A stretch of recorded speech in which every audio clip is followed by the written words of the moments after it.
दोस्तों, पिछले 3 दिन से जश्न उर्दू को कवर करते हुए कई तरह के एक्सपीरियंस हुए।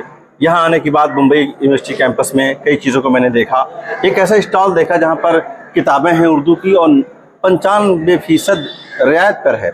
इसका ऐलान मैंने सोशल मीडिया पर देखा था। वो शख्स जो इस ऐलान के पूरे पीछे थे, जिनका ये पूरा इनिशिएटिव है, वो मेरे साथ हैं। वली अहमद खान साहब मेरे साथ इस वक्त हैं, जो गुजरात के अहमदाबाद से हैं।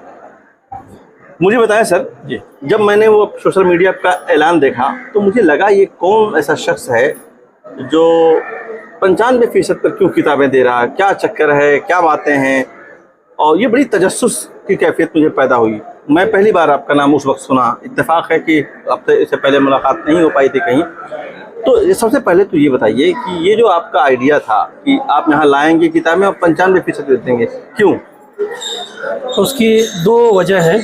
उर्दू के फ़रोग़ के लिए जो हम काम कर रहे हैं, हज़रत इकबाल हसन ख़ान साहब ने जो 12 जनवरी 2022 को कहा था कि उर्दू ज़बान की खिदमत करना सवाब का काम है, उर्दू ज़बान की खिदमत करना इबादत है। एक वजह। 2 नवंबर को बांद्रा से मैं मरी लैंस जा रहा तो उसमें ख़त मैंने पढ़ा, अली मियां नदवी के स्टेटमेंट था, उर्दू के बका के लिए जो शख्स काम करेगा वो इस मुल्क में इस्लाम की बका के लिए काम करेगा। इस दो स्टेटमेंट, 2 फार्मूला, 2 मलफूजात के मद्देनज़र रखकर उर्दू के फ़रोग़ का बेड़ा उठाया। कब उठाया आपने? कब इस काम को 2022 से कर रहे हैं।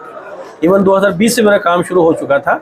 जब मैंने नज़ीर फतेहपुरी से मेरी बात हुई किताबों के हवाले में, जो बच्चों की नज़में की किताब मेरे कहने पर उन्होंने लिखी, वो छपी और महाराष्ट्र उर्दू अकेडमी ने उनको 30,000 रुपये का नकद इनाम दिया, उनको अवार्ड दिया। वो पहली किताब मेरी। अच्छा, ये चीज़ बताइए, ये इतनी सारी किताबें मैं देख रहा था कि आपका पब्लिकेशन भी है? नहीं, मेरा पब्लिकेशन है, अभी उसको शुरू किया। खुदरंग फाउंडेशन के नाम से हमारा पब्लिकेशन है। तो कितने टाइटल आपके पास इस वक्त होंगे? अभी इस वक्त कम से कम 50 टाइटल हम छपा चुके हैं। तो सारी किताबें आप इसी तरह से 95% पर देते हैं? कुछ जगह 95% ये बच्चों के लिए रखा गया था। इधर हम फ्री में किताबें देते हैं, लेकिन जब हमारी बात कमर सिद्दीकी साहब से हुई और उन्होंने कहा बोले सब फ्री में देंगे तो उसकी अहमियत को नोयत नहीं होगी, उसको 95% कर दीजिए। फिर और लोगों से उन्होंने जब तक बैनर बना दिया तो फिर मशवरा आया कि 95 मत कीजिए, 60% कीजिए। हमने कहा एक बार हमने बोल दिया तो तयशुदा 95% में जाएगी। उसकी वजह ये है, उसके पीछे मेरे उस्ताद मोहतरम, जब मैं 10 साल का था, कि मैं किताबें ख़रीद कर पढ़ोगे तो इल्म व बरकत हो। तो हमने सोचा कि हमारे जो बच्चे किताबें ख़रीद रहे हैं उस बरकत से क्यों मायूस रहे। प्रोफेशन आप क्या है? मैं इंजीनियर हूँ, मैं इंडस्ट्रियलिस्ट हूँ, मैं सनतकार हूँ।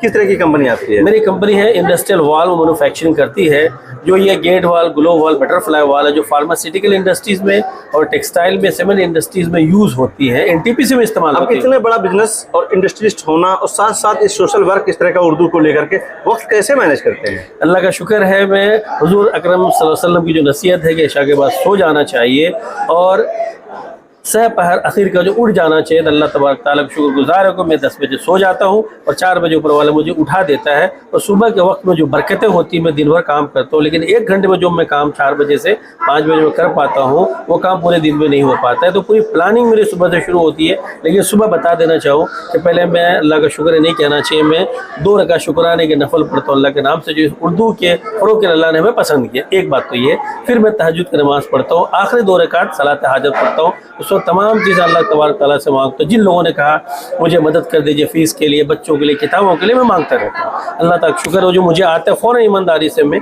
बच्चों तक या उस ज़रूरतमंद तक पहुँचा देता हूँ। इसके लिए कोई अलग से बजट अलॉट कर रखा आपने? जी।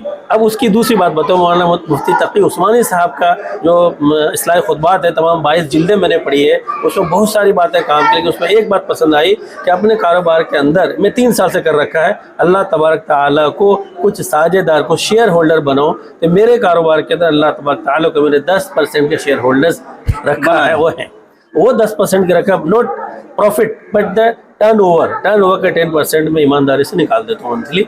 और वही बरकत है जो इतनी सारी बरकत आप किताबों के देख रहे हैं, किताबों के तबाद देख रहे हैं, और ये सारी चीज़ें हैं। तो ये बजट अलॉट किया हुआ। आप मुंबई यूनिवर्सिटी में जश्न उर्दू में हैं जी, और हम 3 दिन से हैं, आप भी 3 दिन से। जी।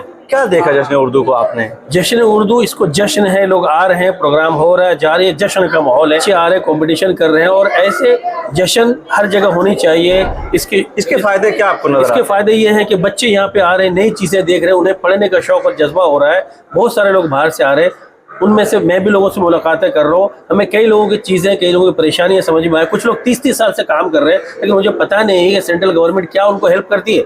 और उसको ये फ़ायदा हुआ कि लोग यहाँ मिले, उनके प्रॉब्लम का सोल्यूशन आया। ये भी चीज़ें हैं उर्दू के हवाले से। और जश्न उर्दू हमारी प्यारी ज़ुबान है, मीठी ज़ुबान है, इस वक्त पूरी दुनिया में बोली जा रही है। उसकी कोशिश है कि जश्न होगा तो लोगों को पता चलेगा। कमर सिद्दीकी और उनकी टीम के लिए क्या कहेंगे? उनकी टीम को मैंने कहा कि इंशाल्लाह हमारी तरफ से आपको अलग से अवार्ड मिलेगा। जो आपकी टीम मेहनत कर रहे हैं, ये लोग 15 दिन से मेहनत कर रहे हैं। मैं फेसबुक पे देखता रहा हूँ, व्हाट्सएप पे देखो, मैंने लिखना शुरू किया, सर आप लोग बहुत मेहनत कर रहे हैं, बहुत मेहनत कर रहे हैं। इवन हमारे तहज्जुद की नमाज़ों में इनकी इस जश्न के कामयाबी के लिए भी हमने दुआएं की हैं। और ये कहना चाहूँगा, मैं 3 दिन से इस प्रोग्राम यहाँ पे हूँ, अल्लाह तबारक ताला इस जगह भी मुझे 4 बजे उठा दिया और इस गेस्ट हाउस के अंदर हमने नमाज़ें पढ़ के दुआएं की इस प्रोग्राम की कामयाबी के लिए।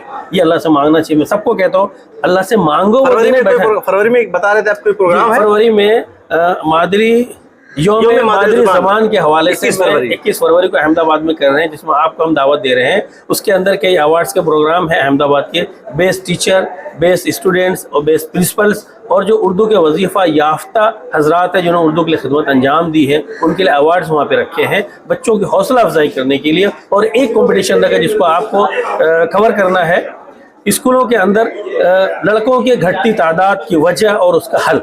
ये हमने जनाब साजिद साहब आए हुए तो उनको जिम्मेदारी दी है कि आप इसको कवर करें, 6 स्कूलों में जाएं, वहाँ से 3 फेजेज में आप लोगों के इंटरव्यूज़ लें, मकाले सुने, फिर फाइनल स्टेज में 3 बच्चे परफॉर्म करेंगे। ऑन द स्पॉट उन्हें इनाम भी दिया जाएगा, अवार्ड भी दिया जाएगा, नकद रकम भी दी जाएगी। हमें इनसे, क्योंकि अब इसके पहले एक मुसाबका हुआ था कि भाई स्कूल के जो मैनेजमेंट उसमें बच्चों से, स्टूडेंट से मशवरा लेना चाहिए या नहीं लेना चाहिए, 2 थे। उसमें कंपटीशन के तो बहुत ज़बरदस्त मज़ा आया। हमने कहा ये चीज़ होनी चाहिए बच्चों के हवाले से, बच्चों का जहन खुले, ये हमारी कोशिश, वो भी सोचना शुरू करें। तो 21 फरवरी को यौम मादरी ज़बान के एतबार से हमारी मादरी ज़बान उर्दू हम जोश खरोश मनाते हैं और उसके हम बैनर लेकर के गलियों में जाते हैं और बाज़ाब्ता लोग लाइन गुजरात में उर्दू पढ़ी जाती है जी। अहमदाबाद शहर में 25 उर्दू मीडियम की स्कूल इस वक्त सरकारी सैलरी के तहत चल रही है, सरकारी उनको तनख्वाह दे रही है सरकार तनख्वाह दे रही है। जी, इस मीडियम के कह रहा हूँ। 125 स्कूल अहमदाबाद में थी, लेकिन कुछ सालों के अंदर तवज्जो है बेतवज्जो की वजह से बंद करनी पड़ी। 25 रह गई। अब 25 रह गई, लेकिन मेरी कोशिश है दोबारा तो आप काम कीजिए। मैं इंडस्ट्रियलिस्ट हूँ। हमें 3 साल से अहमदाबाद की जो सरगर्मियाँ हैं एजुकेशन एतबार से मैं जुड़ा हूँ और वो जोड़ने वाले मैं ऐलान करता हूँ। शब्बीर हाशमी साहब जो बड़े सेमिनार लेते हैं मेरे पास आए, अदरवाइज मेरा कारखाना और मेरे ऑफिस, मेरा कारखाना मेरा घर तक महदूद था।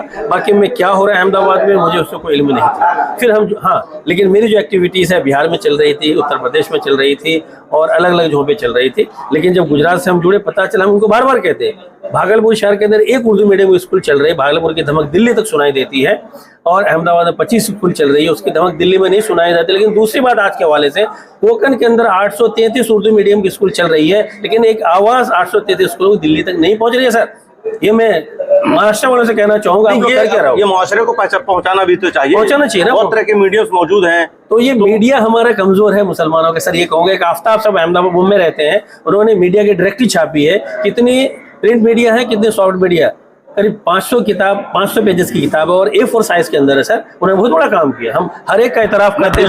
मैं दिल्ली का उसका ब्यूरो हूँ जी सर, 18 साल से। वाह माशाल्लाह, मुबारक है सर आपको। बस हमें मीडिया चाहिए, हमारी चीज़ों को पहुंचाने वाला चाहिए। अगेन आबिद अनवर साहब का नाम लेना चाहूँगा। कोरोना के टाइम में मेरी उनसे बहुत सारी बातें हुई। मेरे वर्क लिस्ट के अंदर, टू डू लिस्ट में मीडिया हाउस लिखा हुआ है सर। उसके लिए 100 करोड़ चाहिए, उसकी तैयारी करो। इस पर बात इंशाल्लाह। तो ये जश्न उर्दू का माहौल था, इसमें हर लोगों ने हिस्सा। आइंदा सर इंशाल्लाह और भी इससे बेहतर होगा और इससे बेहतर होगा। और ये हमारी धमक की आवाज़ अब दिल्ली तक पहुंचा है। दिल्ली वाले समझते हैं कि मैं ही हूँ, बस ऐसा नहीं है। महाराष्ट्र नंबर 1 में है। गालिब एकेडमी के अंदर ऐलान किया था जनाब शोएब रजा साहब ने, जवाब अख्तुल वासे साहब ने, महाराष्ट्र उर्दू में नंबर 1 है। बहुत बहुत शुक्रिया सर, ये मेरी बात। Thank you.